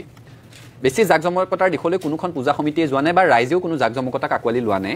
এতিয়া দীপাৱলীৰ ক্ষেত্ৰতো আমাৰ অনুভৱ যে যিসকল ব্যক্তিক জুবিন গাৰ্গৰ অবৰ্তমানৰ দুখে এতিয়াও দহি আছে যিসকল ব্যক্তি জুবিন গাৰ্গৰ সত্তাটোৰ প্ৰতি শ্ৰদ্ধাশীল যিসকল ব্যক্তিয়ে জুবিন গাৰ্গে ন্যায় নোপোৱাৰ কাৰণে এতিয়ালৈকে মনৰ ভিতৰত এটা হুমুনিয়াহ কঢ়িয়াই লৈ ফুৰিছে সেই ব্যক্তিসকলে নিশ্চিতভাৱে দীপাৱলীটো আধ্যাত্মিক কাম কাজেৰে সৈতে আগবঢ়াৰ বাদে আন কিবা বিষয়ত আগবাঢ়িব বুলি আমাৰ অনুভৱ নহয় মুখ্যমন্ত্ৰীগৰাকীয়ে যিটো কথা কৈছে যে বৰপেটাৰ আতচবাজি শিল্পৰ সৈতে জড়িত ব্যক্তিসকলৰ কথাটো নিশ্চিতভাৱে বৰপেটাৰ আতচবাজি শিল্পৰ সৈতে জড়িত ব্যক্তিসকলৰ কষ্টখিনিক আমি গুৰুত্ব দিব লাগিব বৰপেটাৰ আতচবাজি শিল্পটো অসমৰ স্বাভিমান তাৰ লগত এটা বৃহৎ অংশৰ মানুহৰ অৰ্থনৈতিক কথাটো জড়িত হৈ আছে আৰু কেৱল বৰপেটাৰ আতচবাজি শিল্পটো বুলিয়েই নহয় লাইসেন্স লৈ আতচবাজিৰ ব্যৱসায় কৰি থকা বহুতো থলুৱা ব্যৱসায়ী অসমত আছে গতিকে তেওঁলোকৰ ক্ষতিৰ প্ৰতি যদি চৰকাৰখন সঁচাকৈ অনুকম্পা আছে তেতিয়াহ'লে এই বৰ্ষটোৰ কাৰণে বৰপেটাৰ আতচবাজি শিল্পৰ লগত জড়িত ব্যক্তিসকলক বা লাইসেন্স লৈ থলুৱাভাৱে ব্যৱসায় কৰি থকা থলুৱা আতচবাজিৰ ব্যৱসায়ীসকলক ক্ষতিপূৰণ দিয়াৰ ব্যৱস্থা কৰিব পাৰে তেওঁলোকৰ যাতে ক্ষতি নহয় তাৰ কাৰণে পৰ্যাপ্ত সাহায্য দি বিষয়টো সামৰিব পাৰে কিন্তু আমাৰ অনুভৱ যে জুবিন গাৰ্গৰ হত্যাটোৰ প্ৰতি শ্ৰদ্ধাশীল হৈ থকা জুবিন গাৰ্গৰ ন্যায়ৰ কাৰণে ক্ৰন্দনৰত হৈ থকা ব্যক্তিয়ে আধ্যাত্মিক কামকাজখিনি কালি পূজাটো সামৰিব বুলি আমাৰ এটা দৃঢ় অনুভৱ একে সময়তে তদন্তৰ ক্ষেত্ৰত এটা কথা ক'ব লাগিব যিটো প্লেচ অফ অকাৰেন্সৰ কথাটো ওলাই আছে মুখ্যমন্ত্ৰীগৰাকীয়ে জুবিন গাৰ্গৰ মৃত্যুৰ পাছতে যিখন সংবাদমেল প্ৰথম সম্বোধন কৰিছিলে তাত তেওঁ এটা কথা স্পষ্টভাৱে উল্লেখ কৰিছে যে ব্যক্তিসকলৰ ভাৰতীয় তেওঁলোক নাগৰিক গতিকে তেওঁলোকৰতো পাছপৰ্টখন অন্তত গভৰ্ণমেণ্ট অফ ইণ্ডিয়াৰ অধীনৰ এখন তথ্য এটা ডকুমেণ্ট গতিকে তেওঁলোকক ইমান অনুনয় বিনয় কৰি থকাৰ প্ৰয়োজন নাই আমাৰ জাতীয় সম্পদগৰাকীৰ যেতিয়া শেষ উশাহকেইটা টানি সাগৰৰ পানীত ককবকাই আছিলে তেতিয়া এই ব্যক্তিসকলে ইয়তত বহি খিকিন্দালি কৰি আছিল আৰু তাৰ ভিডিঅ' ৰাজহুৱা হৈছে গতিকে তেওঁলোকক অসমৰ মানুহে একোজন জাতীয় শত্ৰুৰূপে ইতিমধ্যে নিজৰ মনত স্থান দিছে তেওঁলোকে আচলতে পাপ মোচন কৰিবলৈ আহি তদন্তত উবুৰি খাই পৰিব লাগিছিল সহায় কৰিব লাগিছিল তাৰ পাছতো তদন্তত সহায় নকৰি ছিংগাপুৰত টকা পইচাৰ ভেম দেখুৱাই তাৰ পৰা ইয়ালৈ আহিবলৈ নিবিচৰাটো কোনো পধ্যে গ্ৰহণযোগ্য নহয় তেওঁলোকক সুচৰাই অনাৰ ব্যৱস্থা কৰিব লাগে যিকেইজন ইতিমধ্যে আহিল যিসকল নাই অহা সুচৰাই অনাৰ ব্যৱস্থা কৰিব লাগে দিল্লীত বিজেপি চৰকাৰ ৰাজ্যত বিজেপি চৰকাৰ ডাবল ইঞ্জিন চৰকাৰ বুলি কৈ থাকে কেন্দ্ৰত দুগৰাকীকৈ অসম সন্তান মন্ত্ৰী হৈ আছে তেওঁলোকৰ পাছপৰ্ট বাতিল কৰিম বুলি ক'লে দেখোন সেইসকল আহি পেলাই ইয়াত পাবহি আৰু মুখ্যমন্ত্ৰীগৰাকীয়ে অনুনয় বিনয় কৰাৰ প্ৰশ্নই নাহে দ্বিতীয় এটা কথা এই যে দুটামান শব্দ খুব মানুহক কৈছিল লেটাৰ ৰগেটৰী ইয়াৰ আগত অসমৰ চহা মানুহে শুনা নাছিল এইবোৰ শব্দ MLAT mutual legal assistant treaty দুখন দেশৰ মাজত আইনী বুজাপৰাৰ কাৰণে তেওঁলোকৰ বুজাপৰাৰ চুক্তি এইবোৰ কথা অসমৰ চহা মানুহে জনা নাছিল এইবোৰ কাম কাজ আগবঢ়াইছো বুলি কোনে কৈছিলে অসমৰ মুখ্যমন্ত্ৰীগৰাকীয়ে কৈছিলে ক'ত গ'ল এতিয়া MLAT লেটাৰ ৰগেটৰী ইছ্যু কৰিলে নে নাই আৰু যদি কৰিছে সেই পদ্ধতিবোৰে যদি আগবাঢ়িছে তেতিয়াহ'লে অনুনয় বিনয় কৰি থকাৰ কি দৰকাৰ তেওঁলোকক সুচৰাই ইয়ালৈ অনাৰ ব্যৱস্থা কৰিব লাগে গতিকে প্লেচ অফ অকাৰেন্সৰ তদন্তটো কি আগবাঢ়ি আছে সেই সন্দৰ্ভত অসমৰ মানুহক স্পষ্টভাৱে জনোৱাৰ দায়িত্ব কিন্তু SITৰ আছে তাত সেই ইয়তখনত তদন্ত হৈছে নাই তাৰ CCTV ফুটেজবোৰ পাইছে নাই সেই কথাবোৰ পুংখানুপুংখভাৱে অসমৰ মানুহে জানিবলৈ বিচাৰে আমি বুজি পাওঁ তদন্তৰ গোপনীয়তাৰ কথা আমি বুজি পাওঁ কিন্তু একে সময়তে যিকণ স্বচ্ছতা ৰাখিব লাগে সেইকণ ৰাখিব লাগে পোষ্টমৰ্টেম ৰিপৰ্টটো ৰাজহুৱা কৰিব নোৱাৰো বুলি কৈছে পোষ্টমৰ্টেম ৰিপৰ্টটো পৰিয়ালৰ মানুহক বাদ দি কাকো দিব নোৱাৰো বুলি কৈছে ঠিক আছে আইনী বাধ্যবাধকতা আমি বুজি পাওঁ কিন্তু ছিংগাপুৰৰ যিটো পোষ্টমৰ্টেম ৰিপৰ্ট আৰু অসমৰ যিটো পোষ্টমৰ্টেম ৰিপৰ্ট সেইটোৰ মাজত সামঞ্জস্য আছে নাই নে সেইটো তাৰ মাজত কিবা অমিল ওলাইছে নেকি এইখিনিতো ন্যূনতম কথা অসমৰ মানুহৰ জনাৰ অধিকাৰ আছে সেইখিনি যদি নজনায় তেতিয়াহ'লে অসমৰ মানুহ কি ধৰণেৰে সন্তুষ্ট হ'ব অসমৰ মানুহে প্ৰাণৰ শিল্পীগৰাকীয়ে ন্যায় পাব বুলি কি ধৰণেৰে আশ্বস্ত হ'ব SIT এই দিশটোৰ প্ৰতি লক্ষ্য ৰাখিব লাগে আৰু তেওঁলোকে এই বিষয়ে ৰাইজক অৱগত কৰিবৰ কাৰণে দাবী জনাইছো উৎপল একদম খুব সুন্দৰ কথা এটা কৈছে মই তাত এটা যোগ দি পেলাই কথা এটা সুধিছোঁ এই যে আজি 4জন আহিলে মানে আজিলৈকে এতিয়া গধূলি আৰু এজন আহিছে ভাস্কৰ জ্যোতি তেওঁৰ সৈতে 5জন হৈছে মানে ইয়াৰ আগত এজন আহিছিল আজি আগবেলা 3জন এতিয়া আবেলিলৈ এজন আজিৰ দিনটোত 4জন আগৰ ৰূপকমলৰ সৈতে 5জন হৈছে এই গোটেই মানুহকেইজনক আনিবৰ কাৰণে মুখ্যমন্ত্ৰীৰ কথাটো বাদেই টেলিভিশ্যনেই হওক ছ'চিয়েল মিডিয়াই হওক কেনেধৰণে হেঁচা প্ৰয়োগ কৰিবলগীয়া হ'ল কেনেধৰণে তেওঁলোকক কটাক্ষ কৰিবলগীয়া হ'ল কেনেধৰণে তেওঁলোকক সমালোচনা কৰিবলগীয়া হ'ল অৱশেষত তেওঁলোক এতিয়া 5জন আহি পাইছেহি বাকী কেইজন এতিয়াও অহা নাই আহিব বুলি ধৰা হৈছে মোৰ কথাটো হ'ল যে তেওঁলোকো অসম সন্তানেই শেখৰ সিদ্ধাৰ্থও অসম সন্তান শ্যাম কানু তেওঁলোকক বাৰু গ্ৰেপ্তাৰ কৰি আনিছিল কিন্তু শেখৰক যেতিয়া মাতিছিল শেখৰটো গুৱাহাটীৰ এই 7 মাইলৰ পৰাতো নিজে নিজে আহিছিল শেখৰকতো কোনো ক'তো মাৰপিট কৰি গুৰুলাকৈ অপদস্থ কৰা নাই সাংবাদিকেতো শেখৰক ক'তো চৰ ঘোচা একো সোধোৱা নাই জাষ্ট প্ৰশ্নকেইটা সুধিছে অমৃতপ্ৰভাক যেতিয়া মাতিছে অমৃতপ্ৰভা যেতিয়া গৈছে সাংবাদিকে সুধিছে অমৃতপ্ৰভাই গোটেই কথাখিনি কৈছে মোৰ প্ৰশ্নটো হ'ল এই ছিংগাপুৰৰ মানুহকেইজনক একদম যে ৰাজকীয় ট্ৰিটমেণ্ট দি যে একদম গাড়ীৰ ভিতৰত নি একেবাৰে ভিতৰত নমাইছে সংবাদ মাধ্যমৰ আগত যে একোটা কথা ক'বলৈ দিয়া হোৱা নাই ওলাই যাওঁতেও যে একদম ৰাজকীয় মিনিষ্টাৰ কনভয় নিয়া দি তেওঁলোকক লৈ গৈছে এইটো কি তাৰমানে যে খেনুক দেখি ৰাণু বাহু খেনুক দেখি দুৱাৰ মাৰো নীতি কিয় ল'লে এই মানুহকেইজন আটাইতকৈ দায়িত্বজ্ঞানহীন মানুহ যদি আছিলে এই মানুহকেইজনে তেওঁলোকে চাওক স্পষ্টভাৱে ভিডিঅ'ত এই কথাটো ওলাই আছে যে আমাৰ প্ৰাণৰ শিল্পীগৰাকীয়ে যিখিনি সময়ত উশাহ বিচাৰি পানীত ককবকাই আছিলে তেওঁলোকে ইয়তত খিকিন্দালি কৰি আছিলে কোনোগৰাকী কিন্তু ইয়ত পাৰ্টি কৰিবলৈ জুবিন গাৰ্গক লৈ যোৱা প্ৰবাসী অসমীয়াই জুবিন গাৰ্গৰ মৃত্যুৰ সময়ত তেওঁ পানীত ককবকাই থকাৰ সময়ত তেওঁক বচাবলৈ চেষ্টা নকৰিলে সেই গোটেই খণ্ড খণ্ডকৈ ভিডিঅ' কৰিলে আৰু খিকিন্দালি কৰি থাকিলে সেই ব্যক্তিসকলক অসমৰ মানুহে ইতিমধ্যে জাতীয় শত্ৰু বুলি গণ্য কৰিবলৈ আৰম্ভ কৰিছে শেখৰ আমাৰ অসমৰ সমাজখন ইমান অসংস্কাৰী নহয়তো শেখৰ বোলাজনে তেওঁ ঘৰত থাকি 3 দিনমানলৈকেতো তেওঁ সংবাদ মাধ্যমত বিবৃতি দি আছে তাৰ পাছত তেওঁক মাতি লৈ আহিছে তেওঁক সংবাদ মাধ্যমৰ মানুহেও প্ৰহাৰ কৰিবলৈ যোৱা নাই ৰাইজেও প্ৰহাৰ কৰিবলৈ যোৱা নাই আৰু তেওঁ যেতিয়া প্ৰথম দুবাৰ তিনিবাৰ SIT এৰেষ্ট নকৰালৈকে তেওঁ আহিছে সংবাদ মাধ্যমত উত্তৰ দিছে মানুহ যাব পাৰিছে সন্দীপন গাৰ্গৰ ক্ষেত্ৰতো একেই কথা হৈছে অমৃত প্ৰভাৰ ক্ষেত্ৰতো একেই কথা হৈছে কিন্তু যিকেইগৰাকী ব্যক্তিৰ তদন্তত তেওঁলোকৰ সহায় কৰাৰো ন্যূনতম ইচ্ছাখিনি নাছিলে অসম সন্তান অথচ গোটেই অসমখন সুকত থকাৰ সময়তো তেওঁলোকে এইকণ ন্যূনতম অনুকম্পা দেখুওৱা নাই যে নিজে গৈ তাত আমি হাজিৰ হওঁগৈ তদন্তটোত সহায় কৰোঁগৈ প্ৰাণৰ শিল্পীগৰাকীৰ মৃত্যুৰ শেষৰ মুহূৰ্তখিনিনো কি ধৰণেৰে আছিলে অসমৰ ৰাইজক অৱগত কৰোঁগৈ সেইখিনি তেওঁলোকৰ ন্যূনতম কাণ্ডজ্ঞান নাই গতিকে তেওঁলোকক প্ৰথম কথাটো হৈছে সুচৰাই আনিব লাগিছিলে দ্বিতীয় কথাটো তেওঁলোক অহাৰ পাছত সংবাদ মাধ্যমৰ জৰিয়তে অসমৰ মানুহক তেওঁলোকৰ ক'বলগীয়াখিনি কোৱাৰ সুযোগ দিব লাগিছিল কাৰণ অসমৰ মানুহে তেওঁলোকৰ মুখৰ পৰা সেই কথাকেইটা শুনিবলৈ বিচাৰি আছিল যে আমাৰ প্ৰাণৰ শিল্পীগৰাকীৰ শেষৰ সময়খিনি কেনেকুৱা আছিল আগদিনাখন তেওঁক কি ধৰণেৰে সময় কটাইছিল তাৰ আগদিনাখন তেওঁ কি ধৰণেৰে আছিলে তেওঁৰ স্বাস্থ্য ঠিকে আছিলে নে নাই তেওঁক জোৰ কৰি লৈ যোৱা হৈছিল নেকি নে তেওঁ নিজৰ ইচ্ছাৰে যাবলৈ বিচাৰিছিলে এই কথাখিনিও যদি অসমৰ মানুহক জনাৰ সুযোগ নিদিয়ে তেতিয়াহ'লে ৰাইজ আশ্বস্ত হ'ব কেনেকে ৰাইজৰ প্ৰশ্নবোধকৰ সৃষ্টি নহ'ব কিয় এই কথাসমূহতো স্বচ্ছতাৰ কথা থাকিব লাগিব এইবোৰতো তদন্তৰ গোপনীয়তাৰ কথা নাহে এটা কথা বুজি পাইছো যে গ্ৰাউণ্ড অফ এৰেষ্ট আজিকালি BNSৰ মতেদি দিব লাগে গতিকে গ্ৰাউণ্ড অফ এৰেষ্টৰ কথা ক'বলৈ যাওঁতে কিছুমান কথা তথ্য বাহিৰলৈ আহিছে বুলি কৈছে কিন্তু এই ব্যক্তিকেইগৰাকীৰ মুখত চেলুটেপ লগাই তেওঁলোকক লুকুৱাই থকাৰ কাৰণ কি থাকিব পাৰে তেওঁলোকৰ জৰিয়তেও অসমৰ মানুহৰ কথা জানিবলগীয়া আছিলে গতিকে চুৰৰ দৰে আহি চুৰৰ দৰে যোৱাৰ সুবিধা কৰি নিদি তেওঁলোককো অসমৰ সংবাদ মাধ্যমৰ মুখামুখি হোৱাৰ সুযোগ দিব লাগে আৰু শেখৰ সিদ্ধাৰ্থ শ্যামকানুতকৈ ইহঁত কোনো গুণে কম দুখী নহয় ইহঁতক ৰাজকীয় ধৰণৰ কোনো সন্মান দিয়াটো কোনো ধৰণৰ কাৰণতে উচিত হ'ব নোৱাৰে পলাশ চাংমা এইমাত্ৰ যিটো কথা উৎপল শৰ্মাই কৈছে মই আপোনাক সেই কথাটোকে সুধিব বিচাৰিছোঁ এওঁ কৈছে যে সংবাদ মাধ্যমৰ মুখামুখি হ'বলৈ দিব লাগিছিল সংবাদ মাধ্যমৰ মুখামুখি হোৱাটো বহুত দূৰৰে কথা সেই ভদ্ৰলোককেইজনৰ চেহেৰাকেইটাই ভালকৈ নেদেখিলে অসমৰ মানুহে চেহেৰাকেইটা লোৱাই সুযোগ নাপালে সংবাদ মাধ্যমে আজি আজি আজি সেই পৰ্যায়ত তেওঁলোকক লৈ অহা হৈছে কিয় যদি আজি শেখৰে যদি গৈ সংবাদ মাধ্যমৰ আগত কথাখিনি ক'ব পাৰে অমৃত প্ৰভাই যদি ক'ব পাৰে সন্দীপন গাৰ্গে যদি ক'ব পাৰে এই মানুহকেইজনক ক'বলৈ কিয় সুযোগ দিয়া নহ'ল বা তেওঁলোকক কিয় ইমান ৰাজকীয় একেবাৰে কায়দাত নি পেলাই ভিতৰত একদম দৰ্জাখনৰ মুখতহে গাড়ীৰ পৰা নামিবলৈ দিয়া হ'ল তেওঁলোক কি একেবাৰে ইমান ছিংগাপুৰত থাকে কাৰণেই টকাৰ বহুত মালিক কাৰণে তেওঁলোকক সেই সুযোগ দিয়া হ'ল নেকি নে একদম উচ্চ শিক্ষিত হাই ফাই আৰু বহুত আমাৰ মন্ত্ৰী বিধায়ক বা মুখ্যমন্ত্ৰীৰ লগত কাৰোবাৰ খুব সুসম্পৰ্ক থকাৰ কাৰণে নে সঁচাকৈ এখন বিদেশী ৰাষ্ট্ৰত থকাৰ কাৰণে তেওঁলোকক সেই নিৰাপত্তাটো দিয়াটো খুবেই জৰুৰী আছিল গোটেই বিষয়টো চাওক মই আগতেও কৈছোঁ যে SITয়ে গোটেই এই তদন্তৰ প্ৰক্ৰিয়াটো যেনেধৰণে আগবঢ়াই লৈ যাব লাগিছিল নোৱাৰিলে আৰু নোৱাৰিলে ইয়াৰ অন্যতম এটা কাৰণটোৱে হ'ল যে ছিংগাপুৰত থকা যিসকল অসমীয়া তেওঁলোকক এই তদন্তৰ আওতালৈ আনিব পৰা নাছিল আৰু সেইকাৰণেই CMে বাৰে বাৰে তেওঁলোকক ৰিকুৱেষ্ট কৰিবলগীয়া হৈছিল যে আপোনালোকে আহক আপোনালোকে আহক আপোনালোকে আহক এতিয়া মোৰতো সন্দেহহে হয় তেওঁলোকে ইয়ালৈ অহাৰ আগত নিশ্চিতভাৱে আমাৰ প্ৰশাসনৰ পৰা বা চৰকাৰৰ পৰা এটা নিশ্চয়তা আদায় কৰি লৈছে আমি যালৈ যাম আমি আমাৰ ক'বলগীয়াখিনি কম আমাক কিন্তু এৰেষ্ট কৰিব নোৱাৰিব আমাক কিন্তু গ্ৰেপ্তাৰ কৰিব নোৱাৰিব এই সুবিধাখিনি আমাক লাগিব যে আমাক এয়াৰপৰ্টৰ পৰা এনেধৰণে গাড়ী দি লৈ যাব লাগিব ভিতৰলৈকে আকৌ এয়াৰপৰ্টলৈকে আনি আমাক পঠিয়াই দিব লাগিব সেইবিলাক হয়তো তেওঁলোকে আগতীয়াকৈ মানে চুক্তি কৰি লৈছে যেনে মোৰ অনুমান হয় কাৰণ নহ'লে যে তেওঁলোকক ধৰি আনিব পৰা নাই যিমানেই কথা নকৰক কিয়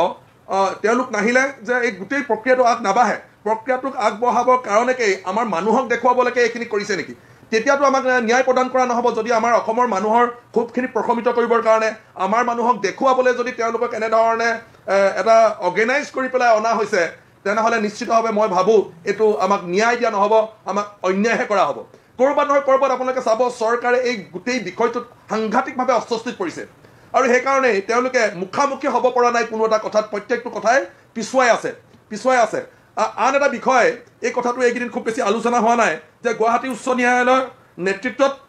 এখন ন্যায়িক আয়োগ গঠন কৰা হৈছিল সেই ন্যায়িক আয়োগৰ তদন্তৰ কাম কেতিয়া আৰম্ভ হ'ব তেওঁলোকে কাম কাজ কেতিয়া আৰম্ভ কৰিব ন্যায়িক আয়োগৰ প্ৰতিবেদন চৰকাৰে কৈছে তেওঁলোকক 6 মাহ সময় দিছে মানে আমি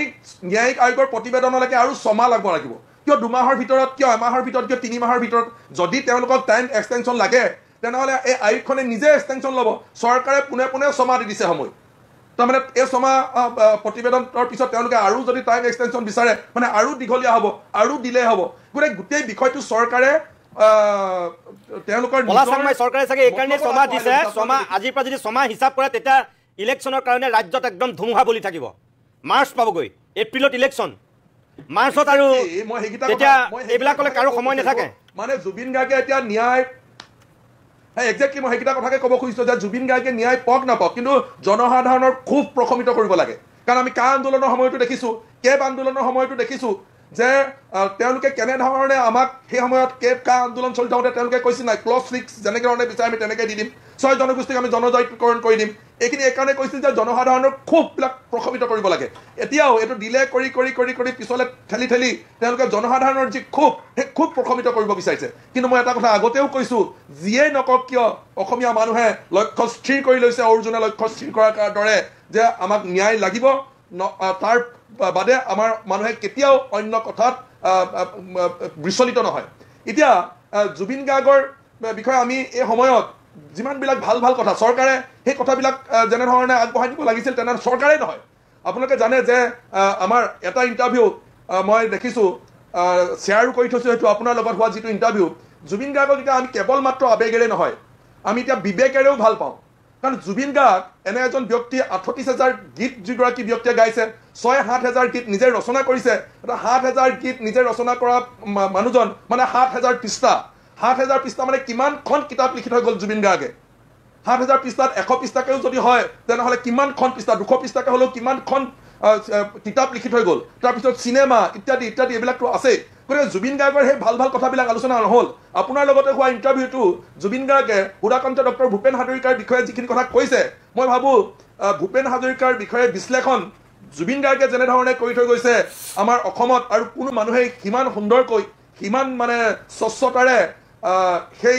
বিশ্লেষণ আগবঢ়াব পৰা নাই তেওঁ কেনেধৰণে বিশ্ববিখ্যাত হ'ল কেনেধৰণে বিশ্ববিশ্ৰুত হ'ল গোটেই কথাখিনি তেওঁ একেবাৰে মৰা মানুহজনৰ পৰা কালি জন্ম হোৱা কেঁচুৱাটোলৈকে কেনেধৰণে গীত ৰচনা কৰিছিল এই গোটেই কথাখিনি জুবিন গাৰ্গে ইমান সুন্দৰভাৱে বিশ্লেষণ আগবঢ়াই গৈছে এই কথা বতৰাবিলাক কেতিয়া আলোচনা নহ'ল সেইটোৱে আমাৰ দুৰ্ভাগ্য যে আলোচনা হ'ল জুবিন গাৰ্গে কেতিয়া মঞ্চত বেয়া কথা ক'লে জুবিন গাৰ্গে কেতিয়া মঞ্চত খুঁটা বগালে সেই কথা বতৰাহে আলোচনা হ'ল কিন্তু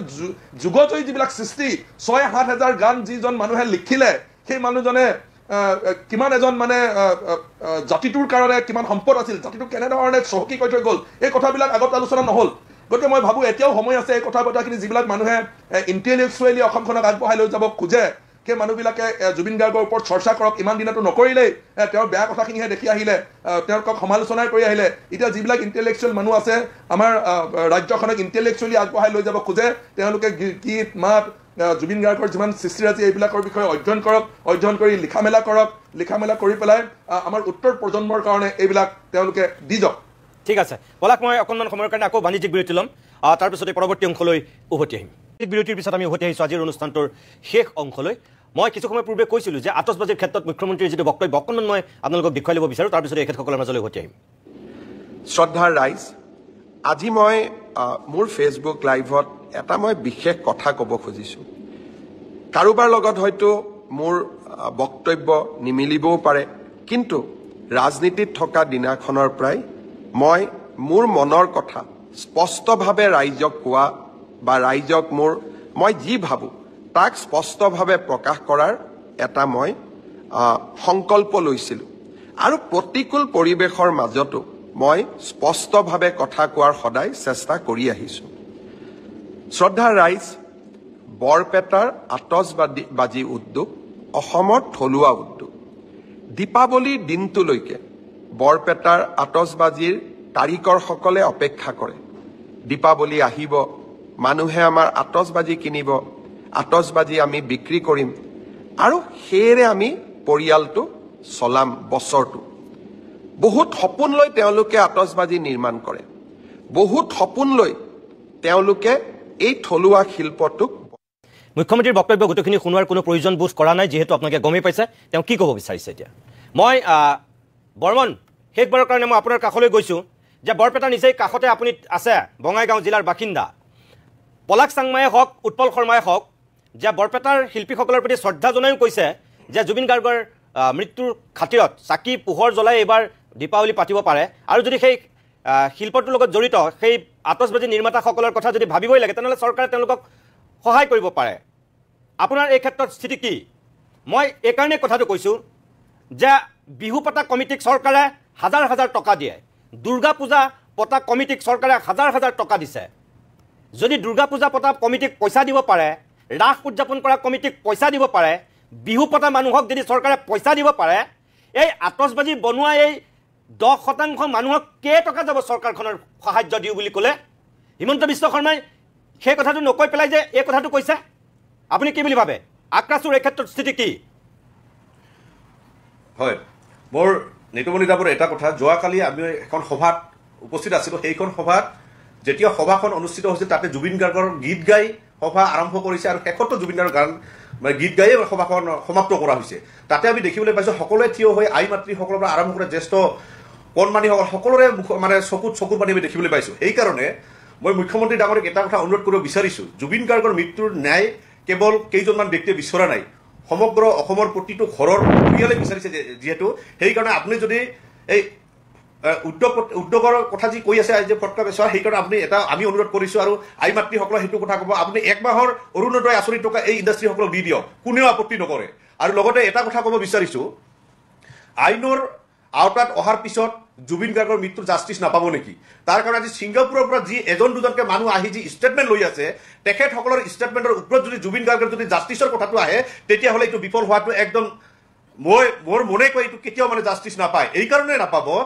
আজি অসমত যিসকল জুবিন অনুৰাগী আছে, এই জুবিন অনুৰাগীসকলক যদি আপুনি যদি কয় বোলে জুবিনৰ কাৰণে আপোনালোকে 2টাকে কিডনী এজনৰ পৰা দিব লাগে, প্ৰত্যেকজন ব্যক্তিয়ে 2টাকে কিডনী দিয়াৰ কাৰণে ৰেডি হৈ আছে। কিন্তু এইসকল মানৱতা নথকা যিসকল ব্যক্তি ছিংগাপুৰৰ যি যন্ত্ৰৰ নিচিনা হৈছে, এই মানুহখিনিৰ ষ্টেটমেণ্টত যদি আজি জুবিনৰ যদি মৃত্যুৰ জাষ্টিছটো বিচাৰিব লগা হয়, সঠিক যি জাষ্টিছ পাব বুলি মোৰ মনে এইকাৰণে নকয়, মৃত্যু য'ত হৈছে, মৃত্যু ঘটাৰ পিছত তাতে এটা বিৰূপ প্ৰতিক্ৰিয়া এটাও অহা নাই। আজি এজনৰ চুইচাইড কৰা, এজনে ধৰি লওক হস্পিটেলত এডমিট হ'ব পৰা আমি খবৰ পোৱা নাই। আজি জুবিন গাৰ্গ যদি ব্ৰহ্মপুত্ৰত পৰি যদি মৃত্যু ঘটিলে হয়, ইয়াত হাজাৰজন জুবিন অনুৰাগী কিন্তু ব্ৰহ্মপুত্ৰত নিজে জঁপিয়াই কিন্তু মৃত্যু আঁকোৱালি ল'লে হয়। তো সেইকাৰণে আজি যিসকল ব্যক্তি এজনকে আনি তেখেতসকলৰ ষ্টেটমেণ্টৰ জৰিয়তে যদি জুবিন গাৰ্গৰ যদি জাষ্টিছটো বিচৰা হৈছে, সঠিক জাষ্টিছ কিয় নাপাব, মই এই কথাটো আপোনাৰ আগত ক'লো। যাৰ কাৰণে যদি সঁচাকৈ যদি জাষ্টিছটো লাগে, শামকানু মহন্ত আৰু সিদ্ধাৰ্থ শৰ্মা জুবিন গাৰ্গৰ লগত একেলগে থকা এজন ব্যক্তি, এই ব্যক্তিজনৰ কাৰণে আৰু বেলেগ কোনো পাৰ্চনৰ প্ৰয়োজন নাই বুলি আমি অনুমান কৰিছোঁ। সিদ্ধাৰ্থ শৰ্মা আৰু শামকানু মহন্ত যদি আজি এই দুজন ব্যক্তিৰ মৃত্যুও হয়, অসমৰ কোনো অলপ ক্ষতি নহয়, বৰঞ্চ অসমৰ ওজনহে কমি যাব। সেইকাৰণে মই এটাই অনুৰোধ কৰিব বিচাৰোঁ সদৌ ছাত্ৰ সন্থাৰ তৰফৰ পৰা, যদিহে ৰাইজে বিচৰা কথাখিনি যদি আপোনালোকে ডাইভাৰ্ট কৰিব নিবিচাৰে, তেতিয়াহ'লে আপুনি শামকানু মহন্ত আৰু সিদ্ধাৰ্থ শৰ্মা এই দুজন ব্যক্তিকে যেনেকৈ ব্যৱস্থা কৰে ব্যৱস্থা কৰক, নাই ইয়াত পাব। কাৰণ আমি দেখিবলৈ পাইছোঁ আইনৰ সুৰুঙাৰ জৰিয়তে কিন্তু পাৰ হৈ যাব জুবিন গাৰ্গৰ যি মৃত্যুৰ তদন্ত। সেয়ে আমি এটা কথা কৈছোঁ কি, আজি আইন যিহেতু সংশোধন কৰা হয়, অসমৰ মুখ্যমন্ত্ৰী ডাঙৰীয়ে এটা কথা কওক, যিহেতু সৰ্বকালৰ সৰ্বশ্ৰেষ্ঠ মুখ্যমন্ত্ৰীজনে বিজেপি দলৰ সকলো লিডাৰে আজি কৈ স্বীকৃতি দিব বিচাৰি আছে, আমিও কৈছোঁ সৰ্বকালৰ সৰ্বশ্ৰেষ্ঠ মুখ্যমন্ত্ৰী হিচাপে আপুনি পৰিগণিত হ'ব। আজি যি ধৰণৰ আজি কৰল মানুহে, কোটি মানুহে আজি জুবিন গাৰ্গৰ মৃত্যু আজি জাষ্টিছ বিচাৰিছে, তাৰ কাৰণে আপুনি এতিয়া এই কামটো কৰি দেখুৱাওক, যাতে আইন যাতে সংশোধন কৰিব পৰা এটা পৰিৱেশ আহে। তাৰ কাৰণে বিনম্ৰভাৱে অনুৰোধ কৰিছোঁ, জুবিন গাৰ্গৰ এই মৃত্যুলৈ ৰাজনীতি কোনেও নকৰক, আৰু সঠিক জাষ্টিছটো পোৱাৰ কাৰণত সঠিক কাম কৰাৰ কাৰণে আমি আহ্বান জনাইছোঁ আকাশৰ ফালৰ পৰা। বলৰাম, মই ধন্যবাদ জনাইছোঁ। মই অকণমান সময়ৰ কাৰণে আকৌ বাণিজ্যিক বিৰতি ল'ম। বিৰতিৰ পিছত আমি উভতি আহিছোঁ আজিৰ অনুষ্ঠানটোৰ শেষ অংশলৈ। মই অধিবক্তা চুমুৰীয়া, মই আকৌ আপোনাৰ কাষলৈ আহিছোঁ। এটা কথা, আজিৰ পৰা আৰম্ভ হৈছে শিল্পী সমাজ বা বিভিন্ন ক্ষেত্ৰৰ ব্যক্তিয়েও জাষ্টিছ ফৰ জুবিন বুলি কৈ এটা ডিজিটেল আন্দোলন আৰম্ভ হৈছে, সকলোৱে অংশগ্ৰহণ কৰিছে, আৰু তাত একাংশই আকৌ 10 দিনৰ এটা সময়সীমাও বান্ধি দিছে। আনকি তাত জুবিন গাৰ্গৰ সহধৰ্মিনী গৰিমা গাৰ্গেও সেই 10 দিনৰ এটা সময়সীমাৰ কথাও উল্লেখ কৰিছে। 10 দিনৰ সময়সীমা এনেকৈ বান্ধি দিয়াটো উচিত হ'ব নে অনুচিত হ'ব আপোনাৰ মতে এজন অধিবক্তা হিচাপে? চাওক, যিহেতু এটা তদন্ত প্ৰক্ৰিয়া চলি আছে, আৰু আমি সকলো জানো তদন্ত প্ৰক্ৰিয়া এতিয়া বহুখিনি অংশ বাকী আছে, য'ত আমি ধৰি লওক এতিয়া ধৰি লওক সেই অংশখিনি যেতিয়া সম্পূৰ্ণ নহয়, এই তদন্তটো সম্পূৰ্ণ হ'ব বুলি আমি ধৰিব নোৱাৰোঁ। দ্বিতীয় কথা, আইনত যিহেতু এটা সময়সীমাও আছে, 90 দিনৰ ভিতৰত তেখেতসকলে অভিযোগ পত্ৰটো দাখিল কৰিব লাগে। এনে ক্ষেত্ৰত ধৰি লওক এতিয়া যদি এটা শক্তিশালী তদন্ত যদি নহয় আৰু তাতে কিছুমান অজুহাত থাকি যায়, সেইটো কিন্তু আমাৰ কাৰণে যথেষ্ট ক্ষতিকাৰক হ'ব বুলি মই ভাবোঁ। এতিয়া ধৰি লওক যিকেইজন ব্যক্তিয়ে 10 দিনৰ ভিতৰত যিটো তদন্তটো বিচাৰিছে, এইটো নিশ্চয় তেখেতৰ এটা আৱেগৰ ধৰি লওক এইটো অংশ, তেখেতসকলে এইটো বিচাৰোঁ, তেওঁলোকৰ এইটো অধিকাৰ বুলি মই ভাবোঁ। কিন্তু 3 মাহটো বেছি হোৱা নাই নে? নহয়, 3 মাহটো আপোনাৰ মেক্সিমাম টাইমটো তাতে তেওঁলোকে ধাৰ্য কৰি দিছে, আৰু নিশ্চয় মই ভাবোঁ চৰকাৰে তাৰ কাৰণে যথেষ্ট সজাগ, যে এইটো 90 দিনৰ আগত, নহ'লে তেওঁলোকে ডিফল্ট বেল পোৱা তেওঁলোকে এটা সুবিধাখিনি পায়। মূল কথাটো হ'ল যে তদন্ত যিমান দ্ৰুতগতিত নিব লাগে, সেই দ্ৰুতগতিত নিবৰ কাৰণে কিন্তু যিটো ব্যৱস্থাৰ প্ৰয়োজন, সেই প্ৰয়োজনত মানে আৰু কিছুমান অংশ তাতে সংযোজন হয়, মই ভাবোঁ তদন্তটো আৰু ভাল হ'ব। দ্বিতীয় কথাটো চাব, যে সময় আমি দেখিব পাইছোঁ যে ইনভেষ্টিগেশ্যন বহুখিনি পাৰ্ট বাহিৰত ওলাই আহিছে। যাক লিকেজ অফ ইনফৰমেশ্যন কওঁ এই বস্তুটো কিন্তু যথেষ্ট ক্ষতিকাৰক এইটো মই ভাবোঁ ইয়াৰ কাৰণে আমি সজাগ হোৱাটো প্ৰয়োজন SIT টিম যিটো কনষ্টিটিউট কৰিছে বা অসম চৰকাৰে হওক বা আৰক্ষী বিভাগে হওক যাতে যিখিনি ইনভেষ্টিগেশ্যনৰ যিখিনি মেটেৰিয়েল আছে এইটো বাহিৰত ওলাই নাযায় তাৰ কাৰণে তেখেতসকলে অলপমান যদি চকু ৰাখে মই ভাবোঁ ভাল হয় ইয়াৰ উপৰি আটাইতকৈ প্ৰয়োজন হ'ল যি এই নিৰপেক্ষ তদন্তৰ বাবে কাৰণ নিৰপেক্ষ তদন্ত হোৱাটো অতি প্ৰয়োজন কাৰণ যিকেইজন ব্যক্তি আসামী আমি জানো সকলোৱে তাতে তেওঁ বিভিন্ন ধৰণে কিছুমান বাহিৰত তেওঁলোকৰ সম্পৰ্কবিলাক আছে তেওঁলোকে নিশ্চয় এটা প্ৰশ্ন উঠাব যিটো তদন্ত হৈছে এইটো নিৰপেক্ষভাৱে হোৱা নাই সেই গতিকে মই আগতে কৈছোঁ আৰু এবাৰো কওঁ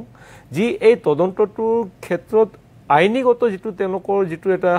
প্ৰয়োজন সেই আইনৰ দিশটো প্ৰয়োজনৰ কাৰণে মই ভাবোঁ কিছুমান অন্য ব্যক্তি যদি এই SIT টিমত আহে তেখেতসকলে নিশ্চয় মই ভাবোঁ এই তদন্ত প্ৰক্ৰিয়াত হয় সহযোগিতা আগবঢ়াব আপুনি মানে এইটো কথা ক'ব বিচাৰিছে যে এতিয়াও সেইটো সময় আছে অকল পুলিচ অফিচাৰ কেইজনী নহয় তাত অন্তত মানে ন্যায়াধীশ পৰ্যায়ৰ ব্যক্তিও নিশ্চয় জড়িত কৰি খুবেই প্ৰয়োজন ইয়াৰ বাহিৰেও যদি মই ভাবোঁ যি ধৰি লওক এতিয়া যদি আমি যিহেতু মাননীয় গুৱাহাটী উচ্চ ন্যায়ালয়ত ইতিমধ্যে এটা PRO দাখিল কৰিছোঁ য'ত আমাৰ তাতে বিশেষ যিটো এটা প্ৰাৰ্থনাটো হ'ল যি গোটেইখিনি তদন্ত প্ৰক্ৰিয়াটো মাননীয় উচ্চ ন্যায়ালয়ৰ অধীনত সেই বস্তুটো তেখেতৰ সেইটো হোৱাটো আমি তাতে আমাৰ এটা প্ৰাৰ্থনা তাতে আছিলে এনে ক্ষেত্ৰত চৰকাৰে স্বইচ্ছাই তেখেতসকলে ইচ্ছা কৰিব পাৰে বা তেখেতসকলে আবেদনো তাতে সমৰ্থন দিব পাৰে যে ঠিক আছে গোটেইখিনিটো ইনভেষ্টিগেশ্যন হৈছে ইনভেষ্টিগেশ্যনটো কিন্তু আপোনাৰ আদালতৰ সেই গোটেইখিনি অবজাৰ্ভেশ্যন হোৱাটো ভাল তেতিয়া মই ভাবোঁ যে এটা নিৰপেক্ষ যদি তদন্ত হয় তেনে বহুখিনি কথা যিখিনি ধৰি লওক মানুহে সন্দেহ প্ৰকাশ কৰিছে সন্দেহ তাতে সাম কাটিব পাৰে আৰু এটা কথা মোক আপুনি কওক এতিয়া ধৰক মায়াবিনী গীতটোৰ কথাই যদি মই কওঁ গোটেই পৃথিৱীৰ মানুহে মায়াবিনী গীতটো বজাই আছে এই যে জুবিনৰ সম্পত্তি এটা এই যে কপিৰাইটৰ কথা এটা আহিছিল খুবেই প্ৰয়োজন এতিয়ালৈকে এই পলাশ চাংমাই যিকেইটা কথা ক'লে যে জুবিনৰ সৃষ্টিৰাজিক লৈ আমি কিন্তু এতিয়ালৈকে একো বৰ বিশেষ কথা আলোচনা কৰা নাই যে চৰকাৰেই হওক বা জুবিনৰ পৰিয়ালেই হওক যিমানখিনি তেখেতৰ সৃষ্টিৰাজি আছিল এইখিনি কিন্তু আমি সংৰক্ষণ কৰিব লাগিব সঠিক ৰূপত আৰু নতুন প্ৰজন্মৰ কাৰণে আমি ক'ৰবাত এইটো সুৰক্ষিত কৰি ৰাখিব পাৰিব লাগিবই তেতিয়াহে হয়তো জুবিন নতুন প্ৰজন্মৰ কাৰণে যিখিনি এতিয়া জন্ম হোৱা নাই পৃথিৱীলৈ অহাই নাই তেওঁলোকেও এদিন জুবিনক জানিব লাগিব তেওঁলোকেও বুজিব লাগিব জুবিন গাৰ্গ কি আছিল জুবিনে কি সৃষ্টি কৰিছিল সেই দিশটোত আমি এতিয়ালৈকে গুৰুত্ব দিয়া নাই আপুনি কি বুলি ভাবে যে এই একমাহ পাৰ হওক নে এইটো আমি আচলতে অলপ দেৰিহে কৰিছোঁ আমাৰ এটা কথাটো খুবেই গুৰুত্বপূৰ্ণ যিটো সৃষ্টিৰাজি যিটো ভঁৰাল এই ভঁৰালটো আমাৰ বাবে সম্পদ আজি প্ৰজন্মৰ বাবে আৰু ভৱিষ্যতৰ বাবে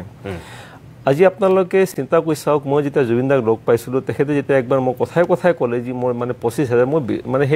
সেইটো বিশ্বাসত ল'ব পৰা নাই যে এজন ব্যক্তি ইমান কেনেকৈ সৃষ্টি কিন্তু তেখেতে হাঁহি যে ক'লে কিন্তু মই ভাবিলোঁ এনেকুৱা এটা ব্যক্তি যদি আছে এইটো আমাৰ কাৰণেতো এটা ধৰি লওক এটা আৱিষ্কাৰ নতুন এটা হেৰি হ'ব এতিয়া চাওক ইমান গীতৰ যিজন ব্যক্তিয়ে সৃষ্টি কৰিছে সেই গীতক যদি আমি সংৰক্ষণ দিব লাগে তাৰ প্ৰথম কথা তাৰ আইনৰ সেই মাজত তাক সেই গীতখিনি আমি ৰাখিব লাগিব তেখেতে ৰচনা কৰা গীতেই হওক তেখেতে গোৱা গীতখিনি হওক আৰু আটাইতকৈ বেছি এতিয়া আমি যিটো দেখিছোঁ জুবিন বুলি ক'লে এতিয়া মায়াবিনী গীতটো সকলোতে প্ৰচাৰ হৈ আছে কিন্তু এতিয়া মায়াবিনী গীতৰ ক্ষেত্ৰত যিটো কপিৰাইটৰ যিটো আপোনালোকৰ যিটো এটা অধিকাৰ যিটো তাতে সাব্যস্ত কৰিব লাগে সেই অধিকাৰটো এতিয়া সাব্যস্ত হোৱা নাই গতিকে যোনে যেনেকৈ পায় সেনেকৈ সেই গীতক পৰিৱেশন কৰিছে ইয়াৰ পৰা মই ভাবোঁ যথেষ্ট ইয়াতে ক্ষতি হৈছে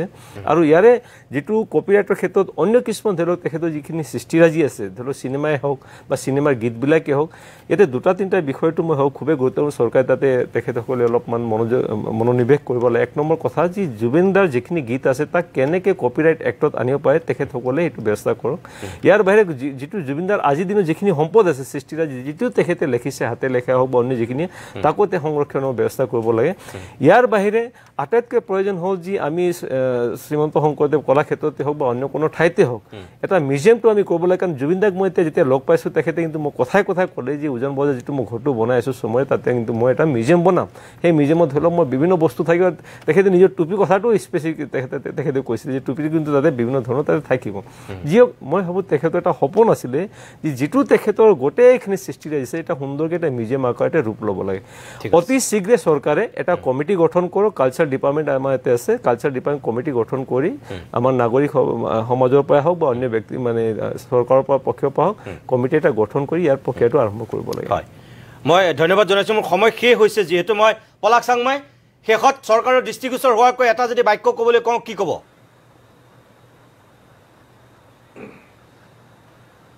চৰকাৰে আচলতে গোটেই কামখিনি সততাৰে আগবঢ়াই লৈ যাওক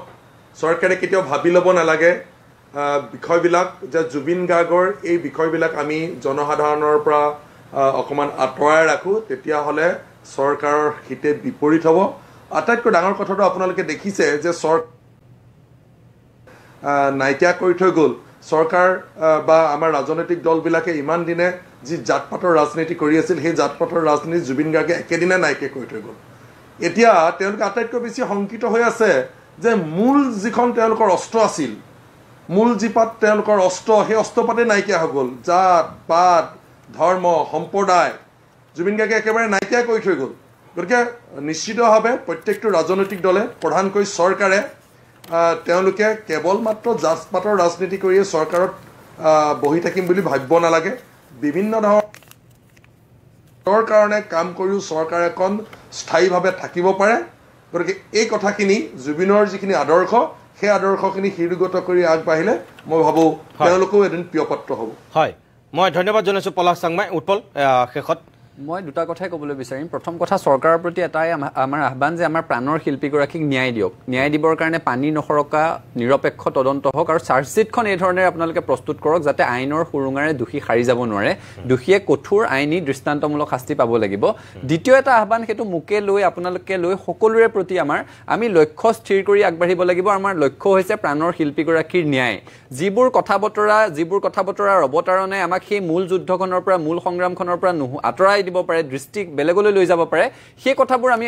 পৰিহাৰ কৰি চলাটো ভাল। কাৰণ আমি কথা পাতিব লাগে। এতিয়াও আমি গম নাপাওঁ যে জুবিন গাৰ্গৰ মৃত্যুৰ শেষ সময়ৰ ভিডিঅ'সমূহ খণ্ড খণ্ডকৈ ৱেব ছিৰিজৰ নিচিনাকৈ সংবাদ মাধ্যমত কোনে এৰি আছিলে, কিন্তু আমি পাতি আছোঁ লগুণ সিঙৰ কথা। এতিয়ালৈকে আমি গম নাপাওঁ যে জুবিন গাৰ্গৰ সকলো স্থাৱৰ অস্থাৱৰ বৌদ্ধিক সম্পত্তিৰ মালিক গৰিমা শইকীয়া গাৰ্গ বা কলাগুৰু ফাউণ্ডেশ্যন হ'বনে নহয়। আমি পাতি আছোঁ চাদৰৰ আচলত জুবিন গাৰ্গৰ ফটো থাকিব লাগে নালাগে। আমি গম নাপাওঁ ছিংগাপুৰৰ পষ্টমৰ্টেম ৰিপৰ্ট আৰু অসমৰ পষ্টমৰ্টেম ৰিপৰ্টৰ মাজত সামঞ্জস্য আছেনে নাই। অথচ আমি পাতি আছোঁ কোন নেতাই মাছ মাংসৰে সৈতে ভাত খাইছে। আমি পাতিব লাগে যে জুডিচিয়েল ইনকুৱাৰীটো কেতিয়া আৰম্ভ হ'ব, কেতিয়া শেষ হ'ব। আমি পাতিবলৈ আৰম্ভ কৰি আছোঁ শ্যাম কানু মহন্তই কাক কেতিয়া ৰাতি ভিডিঅ' কল কৰিছিল, কি ধৰণেৰে ভিডিঅ' কল কৰিছিল। যিসমূহ কথাৰ অৱতাৰণাই মূল ন্যায়ৰ সংগ্ৰামখনৰ পৰা আমাক বিপথে লৈ যাব পাৰে বা আমাৰ দৃষ্টি আঁতৰলৈ নিব পাৰে, সেই কথাসমূহ পৰিহাৰ কৰি প্ৰাণৰ শিল্পীগৰাকীৰ ন্যায়ৰ বাবে সংগ্ৰামখন তীব্ৰতৰ কৰিবলৈ সকলোলৈকে আহ্বান জনাইছোঁ। একদম